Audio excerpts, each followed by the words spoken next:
আলাইকুম। কেমন আছো প্রিয় বন্ধুরা? আশা করি আল্লাহর অশেষ রহমতে তোমরা সবাই ভালো আছো। দেশে কিংবা প্রবাসে, কাছে কিংবা দূরে, তোমরা যে যেখান থেকে আজ আমাদের এই লাইভ অনুষ্ঠানটি দেখছো, তোমাদের সবাইকে জানাচ্ছি অসংখ্য শুভেচ্ছা। আমন্ত্রণ জানাচ্ছি কিডস ক্রিয়েশন টিভির জনপ্রিয় ধারাবাহিক লাইভ অনুষ্ঠান মাথায় কত প্রশ্ন আসে আজকের পর্ব দেখার জন্য। আজ আমাদের অনুষ্ঠানে প্রধান অতিথি মাওলানা এইচ.এম. রবিউল হাসান, বিশিষ্ট আলেমে দ্বীন ও মিডিয়া ব্যক্তিত্ব, মালয়েশিয়া। আসসালামু আলাইকুম শাইখ, কেমন আছেন আপনি? ওয়ালাইকুম আসসালাম ওয়া রাহমাতুল্লাহি ওয়া বারাকাতুহু। আলহামদুলিল্লাহ বিখাইর, আমি ভালো আছি। আম্মুজি, তুমি কেমন আছো? জি, আমিও অনেক ভালো আছি আলহামদুলিল্লাহ। আপনাকে আজ আমাদের এই লাইভ অনুষ্ঠানে স্বাগত জানাচ্ছি। শুকরান, জাযাকুমুল্লাহু খাইর জামিআন। ধন্যবাদ শাইখ।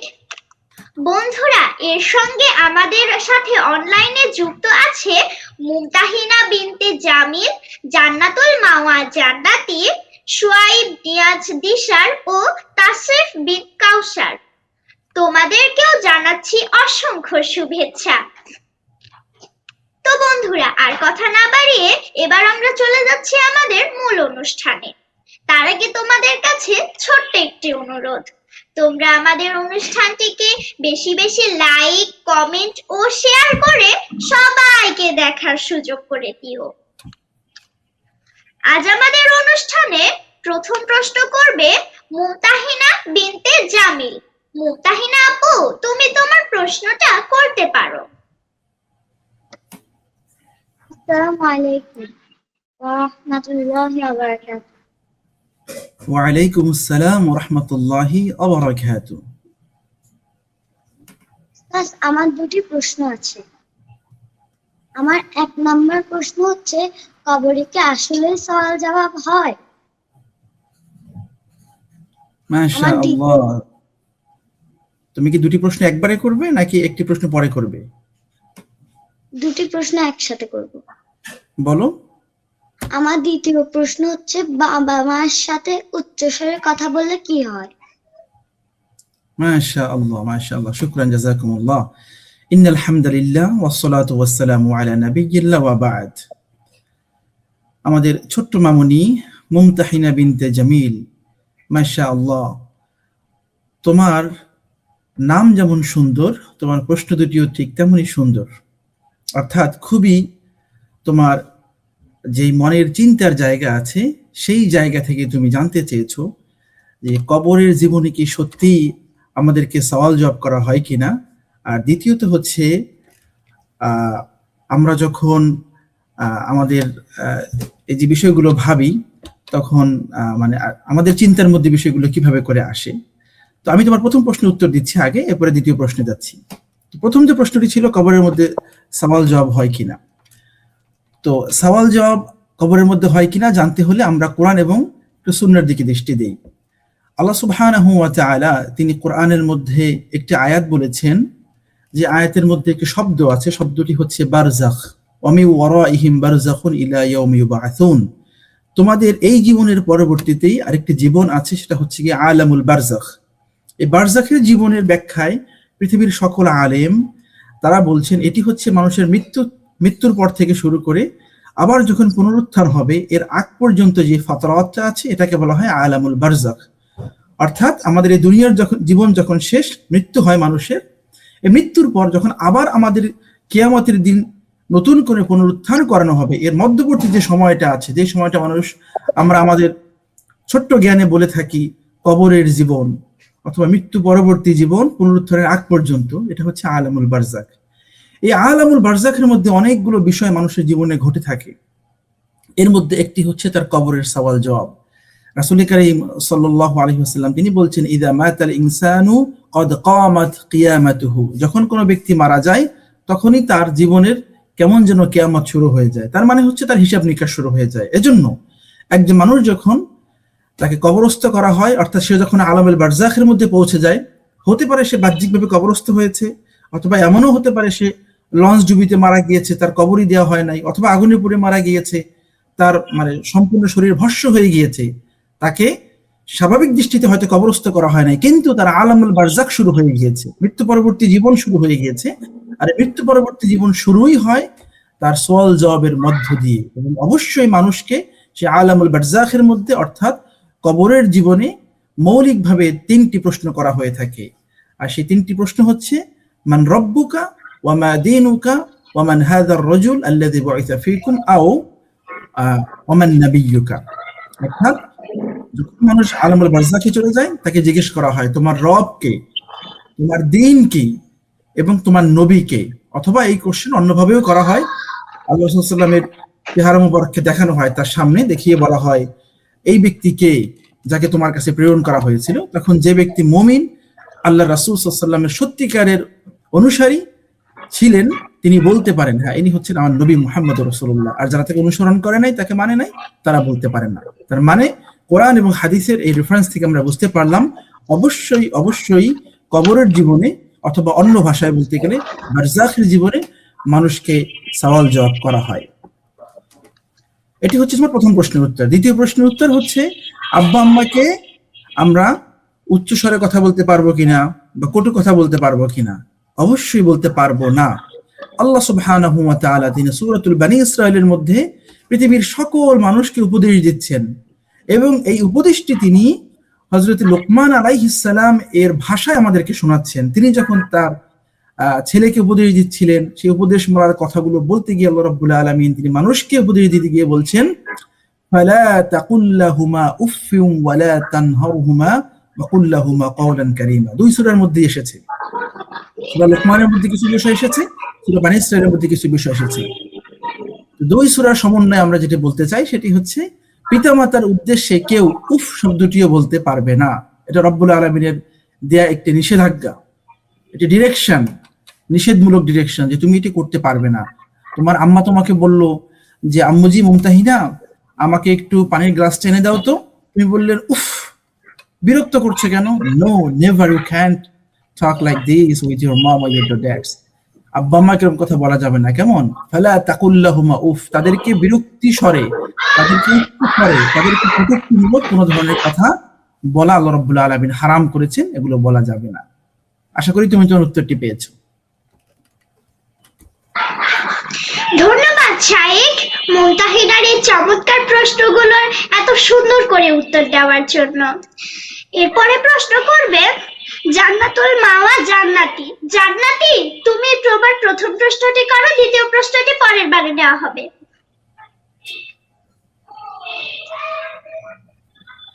তোমার মাইক্রোফোনটি মিউট আছে, আমি ওয়া আলাইকুম আসসালাম ওয়া রাহমাতুল্লাহি ওয়া বারাকাতুহু। আপনি কেমন আছেন শাইখ? আলহামদুলিল্লাহ বিখাইর, আমি ভালো আছি। আম্মুজি জান্নাতুল মাওয়া, তুমি কেমন আছো? আলহামদুলিল্লাহ, আমি ভালো আছি। আলহামদুলিল্লাহ। আমি প্রথম শ্রেণীতে পড়ি। আমার মাশাআল্লাহ। ক্লাসে বেশিরভাগ হিন্দু ছাত্রছাত্রী। তারপরে তারা আমার সাথে বন্ধুত্ব করতে চায়। আমি কি তাদের সাথে বন্ধুত্ব করতে পারি? মাশাআল্লাহ, মাশাআল্লাহ, খুবই চমৎকার এবং প্র্যাকটিক্যাল কোশ্চেন, যেটি জানা আমাদের বাস্তবিক জীবনে খুবই জরুরি। তোমাকে অনেক ধন্যবাদ তোমার সুন্দর প্রশ্নের জন্য। আসলে দেখো, আমাদের জীবনে আমাদের যারা ফ্রেন্ডস আছে, বন্ধু আছে, আসদিকা আছে, তাদের কিছু ক্যাটাগরি আছে। তোমরা জানবে ইংরেজিতেও কিন্তু বন্ধুদের ক্যাটাগরিমূলক শব্দ আছে। যেমন কেউ আছে আমাদের ফ্রেন্ড, কেউ আছে যে তাদেরকে বলা হয় বুজুম ফ্রেন্ড। আমরা আবার বলে থাকি কেউ হচ্ছে খুবই ক্লোজ ফ্রেন্ড, তাই না? তার মানে বন্ধু মানে কিন্তু সবাই এক ধরনের বন্ধু নয়। একটা হচ্ছে স্বাভাবিক বন্ধু। যেমন আমি যখন রাস্তায় হাঁটি, কথার কথা আমি দেখলাম যে আমার পাশে কোনো একজন ব্যক্তি, তার পকেট থেকে তার মোবাইলটা পড়ে গিয়েছে। আমি তখন তাকে ডাক দিয়ে বলি, ভাই আপনার মোবাইলটা পড়ে গিয়েছে। তো এই ভাই মানে কি সে কি আমার মায়ের পেটের ভাই? সে কি আমার রক্ত সম্পর্কীয় ভাই? না, সে হচ্ছে মানুষ হিসেবে আমার ভাই। আবার আমার নিজের সহোদর যে ভাই, একই মায়ের পেট থেকে যাদের আমাদের জন্ম, সেরকম আমার রক্তের সম্পর্কের ভাই। এখন তুমি চিন্তা করো, এই যে আমার আপন ঘরের ভাই এবং ওই রাস্তায় যাকে আমি ভাই বলে সম্বোধন করলাম, এই দুই ভাইয়ের ক্যাটাগরি যেমন সেম নয়, ঠিক তেমনি ভাবে আমাদের জীবনে বন্ধু হিসেবে যাদেরকে আমরা গ্রহণ করি সবাই কিন্তু সেম নয়। তার মানে আমাদের জীবনে মিনিমাম 3 ধরনের বন্ধু থাকতে পারে।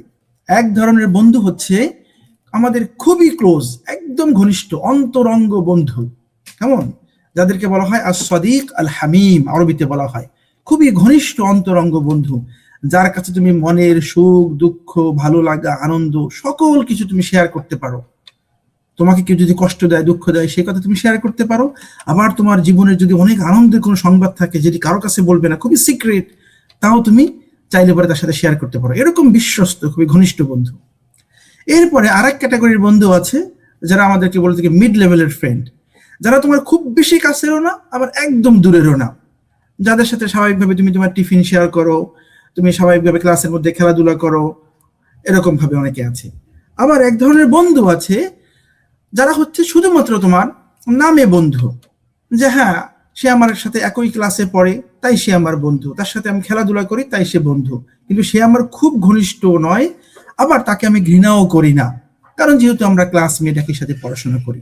তো এই জায়গায় থেকে আল্লাহ সুবহানাহু ওয়া তাআলা তিনি আমাদেরকে একটি প্রিন্সিপাল বলে দিয়েছেন, মূলনীতি বলে দিয়েছেন বন্ধু গ্রহণের ক্ষেত্রে। সেটি কি? ইয়া আইয়ুহাল্লাযীনা আমানু, তোমরা যারা দুনিয়াতে বিলিভার্স, আল্লাহ সুবহানাহু ওয়া তাআলাকে বিশ্বাস করো, লা তাত্তাখিদুল ইয়াহুদা ওয়ান নাসারা আউলিয়া, তোমরা ইহুদিদেরকে এবং খ্রিস্টানদেরকে তোমাদের অন্তরঙ্গ বন্ধু হিসেবে গ্রহণ করবে না, তোমাদের অভিভাবক হিসেবে গ্রহণ করবে না। এবং অপর আয়াতের মধ্যে আল্লাহ রাব্বুল আলামিন মুশরিকদের ব্যাপারেও বলছে, দুনিয়াতে যারা মুমিন বান্দা আছে, আদাওয়াতাল লিল্লাযীনা আমানুল ইয়াহুদা ওয়াল্লাযীনা আশরাকু, এই মুমিনদের ক্ষেত্রে সবথেকে বেশি যারা শত্রু পরায়ণ মনোভাব প্রকাশ করে তারা হচ্ছে ইহুদি এবং মুশরিকরা। তো এই আয়াতগুলো বিশ্লেষণ করে আমরা যেটা জানতে পারি সেটি হচ্ছে আমরা আমাদের জীবনের ঘনিষ্ঠ বন্ধু হিসেবে, আমাদের জীবনের বুজুম ফ্রেন্ড হিসেবে অথবা অভিভাবক হিসেবে কোনো ইহুদি, কোনো খ্রিস্টান কিংবা কোনো ধরনের মুশরিকদেরকে বন্ধু বানানো জায়েজ নেই। তার মানে যারা বিধর্মী আছে, হতে পারে আমাদের ক্লাসমেট, হতে পারে আমাদের অফিসের কলিগস, হতে পারে অন্যভাবে আমার কোনো ফ্রেন্ড, সুতরাং তাদের সাথে সুন্দর ব্যবহার করতে হবে। চাইলে পরে আমরা অ্যাজ ইউজুয়াল ফ্রেন্ড শব্দ ব্যবহার করতে পারি, অসুবিধা নেই, তবে তারা কখনোই আমাদের খুব নিকটবর্তী অন্তরঙ্গ বন্ধু হবার যোগ্যতা রাখে না, কারণ তার এবং আমার বিশ্বাসের জায়গায় রয়েছে আসমান জমিনের পার্থক্য। আমি যে এই জিনিসকে মনে প্রাণে বিশ্বাস করি সে এই জিনিসে বিশ্বাসই করে না, আমি যে আল্লাহকে ইবাদত করি সে আল্লাহকে সে স্বীকারই করে না। সুতরাং এই জায়গাগুলোতে যাতে আমাদের ইমানের উপরে কখনো কোনো আঘাত না আসে, সেই সচেতনতার জায়গায় থেকে আমাদের ক্লাসমেটস যারা আছে সেখানে যদি বিধর্মী কেউ থাকে, সে তোমার স্বাভাবিক বন্ধু হতে পারে, স্বাভাবিক তোমার ভাই বোন হতে পারে মানবতার জায়গা থেকে, কিন্তু তাদেরকে কখনো অন্তরঙ্গ বন্ধু হিসেবে গ্রহণ করা যাবে না। আল্লাহু আ'লামু বিস-সাওয়াব। আশা করি তুমি বুঝতে পেরেছো। এবারে প্রশ্ন করবে তাশরিফ বিন কাউসার। কাউসার, তুমি তোমার প্রশ্নটা করতে পারো। আসসালামু আলাইকুম শাইখ। ওয়ালাইকুম আসসালাম ওয়া রাহমাতুল্লাহি ওয়া বারাকাতুহু। তাশরিফ, তুমি কেমন আছো? আলহামদুলিল্লাহ ভালো আছি, আপনি কেমন আছেন? আলহামদুলিল্লাহ। তোমার প্রশ্নটি করো। আমার প্রশ্ন হলো, আমি নামাজে দাঁড়ালে মনোযোগ হারিয়ে যাই, কিভাবে মনোযোগ ফিরিয়ে আনবো? মাশাআল্লাহ। আসলে দেখো, এই সমস্যাটি বয়স অথবা ক্যাটাগরি নির্বিশেষে হয়তো আমরা সবাই কম বেশি ফেস করে থাকি, কম অথবা বেশি, যে নামাজে দাঁড়ালে আমাদের মনোযোগ থাকে না, এবং আমাদের যে মনোযোগ থাকবে না আল্লাহ সুবহানাহু ওয়া তাআলা এটা আগে থেকেই জানেন। তিনি সূরাতুল মাউনের মধ্যে আমাদেরকে সতর্ক করে বলেছেন, ফাওয়াইলুল লিল মুসাল্লিন, ওই সকল নামাজীদের জন্য দুর্ভাগ্য, তাদের জন্য ধ্বংস, আল্লাযীনা হুম আন সালাতিহিম সাহুন, যেই সকল নামাজীরা তাদের নামাজের মধ্যে উদাসীন থাকে। তার মানে হচ্ছে আমরা যে এই নামাজের মধ্যে অমনোযোগী হয়ে যাই, এটি আমাদের একটি ডিজিজ, আমাদের একটি রোগ। কেমন? এর থেকে যদি পরিত্রাণ পেতে হয় আমাদের কয়েকটি টেকনিক অবলম্বন করতে হবে। নাম্বার 1, যদি নামাজে আমি আমার মনোযোগ ধরে রাখতে চাই, সর্বপ্রথম আমি যখন নামাজে দাঁড়াবো, নামাজের মধ্যে আমাকে 100% কনসেন্ট্রেট করতে হবে, সম্পূর্ণ মনোযোগ নামাজের মধ্যে থাকতে হবে। আশেপাশে কি হচ্ছে না হচ্ছে এইদিকে মনোযোগ দেয়াই যাবে না। এখন হয়তো তুমি প্রশ্ন করতে পারো, উস্তাদ জি আমি তো সেই মনোযোগই দিতে পারি না, কি করব, আমি তো বেখেয়ালি হয়ে যাই, এটাই তো সমস্যা। এজন্য আমি তোমাকে 3টি উপায় বলছি আজকে। উপায় নাম্বার 1, যখন তুমি নামাজে দাঁড়াবে তখন নামাজের মধ্যে তুমি কি পড়ছো তুমি সেই দিকে খেয়াল দেওয়ার চেষ্টা করবে। কেমন? অর্থাৎ নামাজে দাঁড়িয়ে যখন আমরা আল্লাহু আকবার বলি, আল্লাহু আকবার অর্থ কি? আল্লাহ সুবহানাহু ওয়া তাআলা সর্বশক্তিমান। এরপরে যখন আমি সানা পড়ি, সুবহানাকাল্লাহুম্মা ওয়া বিহামদিকা ওয়া তাবারাকা ইসমুকা ওয়া তাবারাকা ইসমুকা ওয়া তাআলা জাদ্দুকা ওয়া লা ইলাহা গায়রুক, এগুলো যখন আমরা পড়ি তখন আমরা এর অর্থের দিকে খেয়াল করতে হবে, কি পড়ছি আমি, তার মানে হচ্ছে অর্থগুলো জানতে হবে আমাদের। এরপরে হচ্ছে আমি সূরা ফাতিহা পড়ছি, ফাতিহার অর্থটা কি, অর্থের দিকে আমাকে খেয়াল করতে হবে। যদি এভাবে করে আমি নামাজের মধ্যে যা পড়ছি সেদিকে খেয়াল করতে পারি, তাহলে অনেকাংশেই দেখবে বাহিরে যে মনোযোগ যাওয়ার টেন্ডেন্সি সেটি কমে আসবে। তখন আমার নামাজের মধ্যে পঠিত বিষয়গুলোর দিকে মনোযোগ আসবে। উপায় নাম্বার 2, আমি যখন নামাজ পড়ছি তখন আমাকে এটা মনে করতে হবে যে আল্লাহ সুবহানাহু ওয়া তাআলা আমাকে দেখছেন, এবং হাদিসের মধ্যে এই কথাটি এসেছে, আন তা'বুদাল্লাহ কাআন্নাকা তারা, তুমি এমন ভাবে ইবাদত করবে যেন তুমি আল্লাহ সুবহানাহু ওয়া তাআলাকে দেখছো। ফাইন লাম তাকুন তারাহু ফাইন্নাহু ইয়ারাক, আর যদি এমন হয় তুমি আল্লাহকে দেখছো না, তাহলে এটা মনে করবে তুমি যে আল্লাহ সুবহানাহু ওয়া তাআলা তোমাকে দেখছেন না। তার মানে হচ্ছে তোমাকে মনে রাখতে হবে যে আমি এই মুহূর্তে আল্লাহ সুবহানাহু ওয়া তাআলার সামনে দাঁড়িয়ে আছি, তিনি কিন্তু আমাকে দেখছেন আমি কি করছি না করছি। সুতরাং আমার প্রত্যেকটি কাজ খুবই সিনসিয়ারির সাথে আদায় করতে হবে। যেমন করে মনে করো তুমি স্বাভাবিকভাবে ঘরের মধ্যে যখন বসে থাকো তুমি অনেক দুষ্টুমি করো, কিন্তু এই মুহূর্তে তুমি উস্তাদজির সামনে বসে আছো, ক্যামেরার সামনে আছো, তুমি কিন্তু চাইলেই অনেক দুষ্টুমি করো না, তুমি নিজেকে কন্ট্রোল করো, তুমি না আমি এখন উস্তাদের সামনে আছি। যখন তুমি ক্লাসে থাকো, ক্লাসে যখন তোমাদের স্যার আসেন, প্রিন্সিপাল স্যার আসেন, তখন কিন্তু খুবই সেন্সিটিভ থাকো, তুমি খুবই সিনসিয়ার থাকো, যে কোনো দিকে মনোযোগ দাও না, কেউ দুষ্টুমি করলেও তুমি সেটা দেখতেও চাও না, কারণ তুমি এখন ফুল concentration with your teachers or your principal. তো তোমাকেও নামাজের মধ্যে এই সিনসিয়ারিটি থাকতে হবে যে আমি আল্লাহর সামনে দাঁড়িয়ে আছি, কোনো ধরনের মিসকনসেন্ট্রেশন হয়ে যায় এরকম কোনো কিছু করা যাবে না। নাম্বার 3, উপায় নাম্বার 3, তোমাকে মনে করতে হবে যে আমি আজকে যে নামাজ আদায় করছি হতে পারে এটি আমার জীবনের শেষ নামাজ, এরপরে হয়তো আমি জীবনে আর কখনো আল্লাহকে রুকু করার, আল্লাহকে সিজদা দেওয়ার সুযোগ জীবনে নাও পেতে পারি। আমি যে নামাজ আদায় করছি, আজকে আসরের নামাজ পড়ছি, হয়তো মাগরিবের নামাজ আমার তাকদিরে নাও হতে পারে, আমি তার আগে মারাও যেতে পারি, আমি অসুস্থ হয়ে যেতে পারি, দুনিয়া থেকে আমি বিদায় নিয়ে যেতে পারি। সুতরাং এটি হতে পারে আমার জীবনের শেষ নামাজ, সুতরাং আমার জীবনের শেষ নামাজ আমি পারফেক্টলি আদায় করব। এই চেতনা তোমার মনের মধ্যে নিয়ে আসতে হবে। তুমি যদি এই 3টি বিষয় মিনিমাম মনের মধ্যে লালন করতে পারো, অর্থাৎ নামাজের মধ্যে পঠিত বিষয়গুলোর প্রতি অর্থের প্রতি মনোযোগ দেওয়া, নাম্বার 2 হচ্ছে আমি আল্লাহর সামনে দাঁড়িয়ে আছি, আল্লাহ আমাকে দেখছেন, সেরকম একটি সেন্স নিজের মধ্যে জাগ্রত করা, এবং আমি যে নামাজ পড়ছি এটি হতে পারে আমার জীবনের শেষ নামাজ, আমি হয়তো জীবনে আর নামাজ পড়ার সুযোগ নাও পেতে পারি, সুতরাং শেষ কাজটা আমি পারফেক্টলি করতে চাই। এই চেতনা যদি মনের মধ্যে আমরা লালন করতে পারি, আশা করা যায় অনেকাংশেই নামাজে অমনোযোগী হওয়া থেকে নিজেদেরকে আমরা সেভ করতে পারবো। আল্লাহ আমাদের তৌফিক দান করুন, আমিন। মারহাবা শাইখ, তাশরিফের প্রশ্নটি এত সুন্দর করে বুঝিয়ে দেওয়ার জন্য। প্রিয় দর্শক বন্ধুরা, ইসলামী ব্যাংক পিএলসি নিবেদিত কিডস ক্রিয়েশন টিভি আয়োজিত মাথায় কত প্রশ্ন আসে একটি বিরতিতে যাচ্ছি, ততক্ষণ পর্যন্ত তোমরা আমাদের সাথেই থাকো।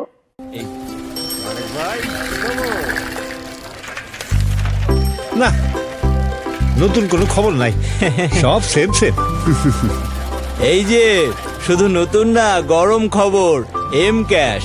এখন এম ক্যাশে সবচেয়ে কম ক্যাশ আউট চার্জ। হাজারে মাত্র 13 টাকা 90 পয়সা। বলো কি, মাত্র 13 টাকা 90 পয়সা? জি, প্রতিদিনের লেনদেনে এম ক্যাশ। M cash.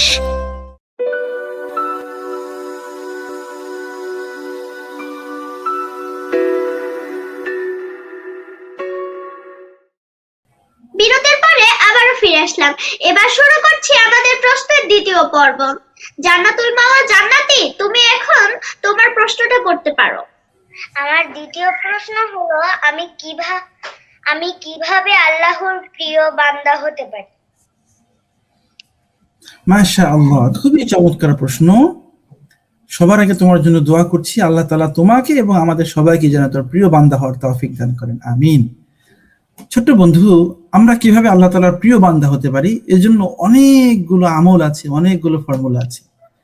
তো মৌলিকভাবে আমি তোমাকে যে পরামর্শ দিতে চাই যে আল্লাহ তাআলার প্রিয় বান্দা কিভাবে আমরা হতে পারি। আল্লাহ সুবহানাহু ওয়া তাআলা এই ব্যাপারে আমাদেরকে কোরআনের মধ্যে এবং আল্লাহ রাসূল সাল্লাল্লাহু আলাইহি ওয়াসাল্লাম তিনি আমাদেরকে হাদিসের মধ্যে অনেকগুলো রিকমেন্ডেশন দিয়েছেন।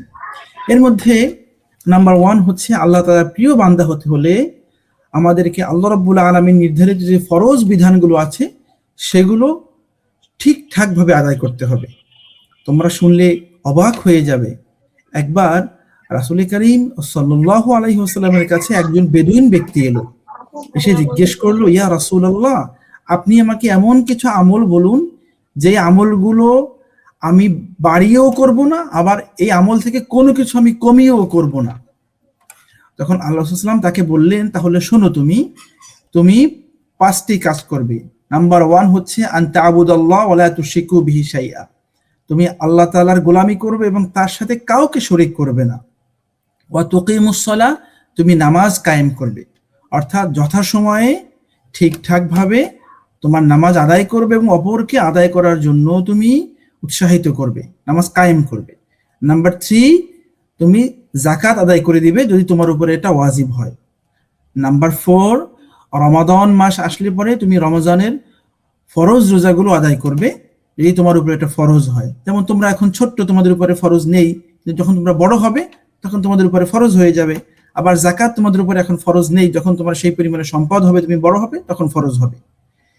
এরপরে আল্লাহ রাসূল বললেন যে কোন ধরনের তুমি রমজানের রোজা আদায় করবে। আর নাম্বার 5, যখন তোমার সামর্থ্য হবে তখন তুমি হজ করবে।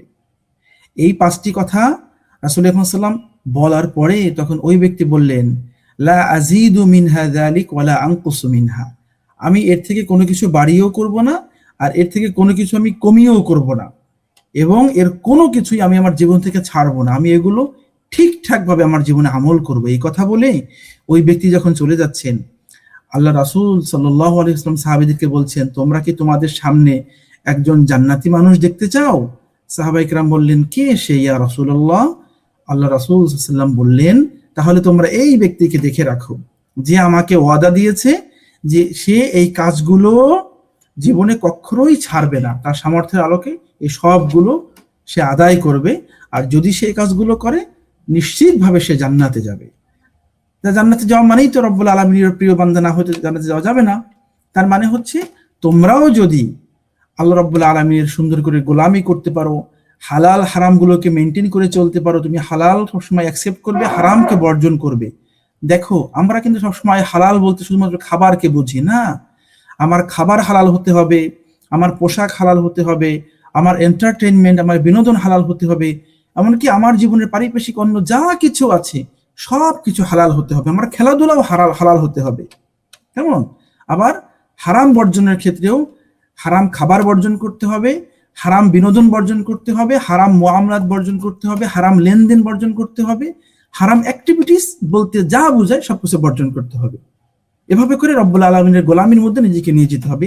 একমাত্র আমি আল্লাহ রব্বুল আলামিনের গোলাম, তার বান্দা, এছাড়া অন্য কারো সন্তুষ্টির জন্য আমার নিজের নফসের গোলামিও আমি কখনো করব না। তাহলে তুমি যদি সুন্দর করে আল্লাহ তাআলার গোলামি করতে পারো, তুমি যদি হালাল হারাম মেনটেন করে চলতে পারো, ঠিকঠাক মতো নামাজ আদায় করতে পারো, আর যখন তোমার উপরে যাকাত, হজ, এরপরে রোজা ফরজ হবে তখন সেগুলো আদায় করতে পারো, নিঃসন্দেহে তুমি আল্লাহ সুবহানাহু ওয়া তাআলার প্রিয় বান্দা হয়ে যাবে এবং তুমি একজন জান্নাতি মানুষ হিসেবে আল্লাহ তাআলার কাছে সাক্ষাৎ লাভ করবে ইনশাআল্লাহ। আল্লাহ তাআলা আমাদেরকে তৌফিক দান করুন, আমিন। ধন্যবাদ শাইখ, আবারও একটি সুন্দর প্রশ্নের তো চমৎকার উত্তর দেওয়ার জন্য। এবারে প্রশ্ন করছে তাশরিফ বিন কাউসার। তাশরিফ ভাইয়া, তুমি তোমার প্রশ্নটা করো। আসসালামু আলাইকুম। ওয়া আমার আলাইকুম দ্বিতীয় আসসালাম। প্রশ্নটি হলো, হিপস করার পরে হিপস ধরে রাখার নিয়ম কি? আচ্ছা আচ্ছা, মাশাআল্লাহ। ছোট্ট বন্ধু তাশরিফ, তুমি কি এখন হিপস করছো? মাশাআল্লাহ। তোমার কত পড়া হয়েছে? তুমি কোন লেভেলে আছো এখন? আমার শেষ। হিপস শেষ হয়ে গিয়েছে? জি। মাশাআল্লাহ মাশাআল্লাহ, মাবরুক। আল্লাহ তাআলা তোমাকে ওই হাফেজদের মধ্যে অন্তর্ভুক্ত করে নিন যেই হাফেজকে রব্বুল আলামিন কাল কিয়ামতের দিন অত্যাধিক সম্মানিত করবেন, তাকে জাহান্নামী মানুষদেরকে সুপারিশ করার মতো যোগ্যতা দান করবেন, এবং যেই হাফেজের পিতামাতাকে আল্লাহ তাআলা জান্নাতি নূরের মুকুট পরিধান করাবেন। আল্লাহ তাআলা তোমাকে তাদের অন্তর্ভুক্ত করে দিন, আমিন। তোমার জন্য আমার ছোট্ট 2-3টি পরামর্শ। আমি নিজেও হিফজ কমপ্লিট করেছি আলহামদুলিল্লাহ। আসলে দেখো, আমরা যেমন বাংলাতে একটি প্রবাদ পড়ি যে স্বাধীনতা অর্জনের চেয়ে স্বাধীনতা রক্ষা করা কঠিন, ঠিক এমনটাই হিফজ করার চেয়ে হিফজ ধরে রাখা অনেক বেশি কঠিন। হ্যাঁ, এই কথা শুনে তোমার ভয় পাওয়া যাবে না, কেমন, তুমি ঘাবড়ে যেও না। এটা রব্বুল আলামিনের একটা স্পেশাল নিয়ামত যে আল্লাহ তাআলা অনেকের থেকে তোমাকে আলাদা করেছেন, তোমাকে স্পেশাল মর্যাদা দিয়েছেন, বৈশিষ্ট্য দিয়েছেন যে তুমি হাফেজে কোরআন হয়েছে। তবে তুমি যেই পরিশ্রম করে হাফেজে কোরআন হয়েছো, তোমাকে এই পরিশ্রমটাকে কন্টিনিউ করতে হবে। অনেক বড় জিনিস, অনেক মূল্যবান গিফট আল্লাহ তাআলার পক্ষ থেকে তুমি তোমার হৃদয়ে ধারণ করেছো, এখন এটাকে তোমাকে ধরে রাখতে হবে। কিভাবে? তুমি যেই কোরআনকে হিফজ করেছো, এটাকে তোমার নিয়মিত তিলাওয়াতের মধ্যে রাখতে হবে। কেমন? তুমি নিয়মিত তিলাওয়াত করবে, প্রতিদিন 1 পারা করে, অথবা সময় না পেলে আধা পারা করে, কিন্তু তোমাকে রেগুলার দাওর করে যেতে হবে। এরপরে হচ্ছে রমাদান মাস আসলে পরে আমরা জানি রাসূল সাল্লাল্লাহু আলাইহি ওয়াসাল্লাম তার নিজেরও আমল ছিল, তিনি বেশি বেশি করে কোরআন তেলাওয়াত করতেন, তিনি জিব্রাইলকে শোনাতেন, জিব্রাইল তাকে শোনাতেন। তো আমাদেরও বিশেষ করে রমাদান মাস আসলে পরে এই যে সলাত ও তারাবির মধ্যে আমাদেরকে বারবার কোরআন রিভিশন করার যে অভ্যাস, বা নামাজের মধ্যে কোরআন খতম করা, সেটি করতে হবে। এরপরে হচ্ছে কোরআন মানুষের থেকে দূরে চলে যায় যে আমলগুলো করলে, যেমন অত্যাধিক বেশি পাপ কাজে নিমজ্জিত হয়ে গেলে কোরআন তাকে ছেড়ে চলে যায়। এই ধরনের কোনো পাপ কাজে নিজেকে জড়ানো যাবে না, তাহলে কিন্তু কোরআনের রহমত, কোরআনের নূর তোমার থেকে দূরে সরে যাবে। আল্লাহ রাসূল সাল্লাল্লাহু আলাইহি ওয়াসাল্লাম তিনি বলেছেন যে কোরআন হচ্ছে একটা বেঁধে রাখা উটের মতো। তুমি যদি উটকে বেঁধে রাখো তাহলে সে থাকবে, আর যদি তুমি তাকে ছেড়ে দাও, তার দড়ি যদি গলা থেকে খুলে দাও, সে কিন্তু পালিয়ে অন্য জায়গায় চলে যাবে। সুতরাং তোমাকে কোরআনের গলায় দড়ি দিয়ে হৃদয়ের সাথে ধরে রাখতে হবে, তাকে নিয়মিত তিলাওয়াত করতে হবে, দাওয়ার করতে হবে। বিশেষ করে রমাদানে যে প্র্যাকটিস আছে কোরআন খতম করা, নামাজের মধ্যে, নামাজের বাইরে, সেটি করতে হবে। এবং এই কোরআনের সাথে যে আমলগুলো আছে, আমলগুলোর সাথে নিজেকে রাখতে হবে। এবং পাশাপাশি এই কোরআন তোমাকে যে শিক্ষা দিয়েছে, এই শিক্ষার সাথে নিজের জীবনকে আঁকড়ে ধরতে হবে, কোরআনের আমলগুলো নিজের জীবনে রাখতে হবে। তাহলে ইনশাল্লাহ দেখবে এই কোরআন কখনো তোমাকে ছেড়ে যাবে না, আর তুমিও কখনো কোরআন থেকে দূরে সরে যাবে না ইনশাআল্লাহ। আল্লাহ আমাদের সবাইকে কোরআনের সাথে সর্বাঙ্গীনভাবে জুড়ে থাকার তৌফিক দান করুন, আমিন। ধন্যবাদ শাইখ তাশরিফ ভাইয়ের এই সুন্দর প্রশ্নটার এত চমৎকার উত্তর দেওয়ার জন্য। শাইখ, আমাদের অনুষ্ঠানের সময় প্রায় শেষ হয়ে এসেছে। এবার আপনি যদি অনুমতি দিতেন তাহলে আমরা অনুষ্ঠানটা শেষ করতাম।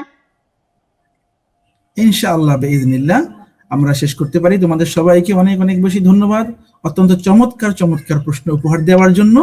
এবং আমিও যারা আজকে এই প্রোগ্রাম আয়োজন করেছেন কিডস ক্রিয়েশন টিভি, তাদের প্রতি আন্তরিক ধন্যবাদ জ্ঞাপন করছি আমাকে এই চমৎকার প্রোগ্রামে ইনভাইট করার জন্য। জাযাকুমুল্লাহু খাইরান ওয়া বারাকাল্লাহু ফীকুম জামিআ। ধন্যবাদ। সুপ্রিয় দর্শক বন্ধুরা, তোমরা যারা এতক্ষণ আমাদের সাথে ছিলে, তোমাদের সবাইকে অনেক ধন্যবাদ। কৃতজ্ঞতা প্রকাশ করছি শাইখের প্রতি, তিনি শত ব্যস্ততার মধ্যেও তার মূল্যবান সময়টা আমাদের দিয়েছেন। তার সাথেই প্রিয় প্রশ্নকর্তা বন্ধুদেরকে অনেক অনেক ধন্যবাদ জানাচ্ছি, তাদের প্রশ্নের মাধ্যমে আমরা অনেক কিছু জানতে পেরেছি। দেখা হবে অন্য কোনো বৃহস্পতিবারে। সে পর্যন্ত তোমরা সবাই সুস্থ থাকো, কিডস ক্রিয়েশন টিভির সাথেই থাকো। আল্লাহ হাফেজ। আসসালামু আলাইকুম ওয়া রাহমাতুল্লাহি ওয়া বারাকাতুহু।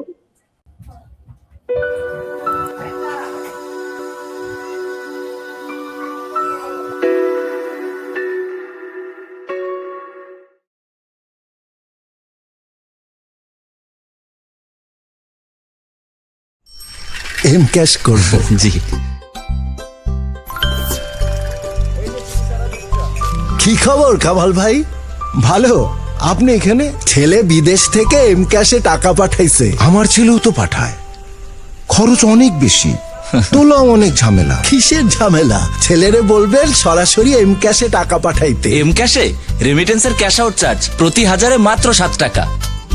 রেমিটেন্স আসবে সরাসরি, তুলুন সহজে এম ক্যাশ।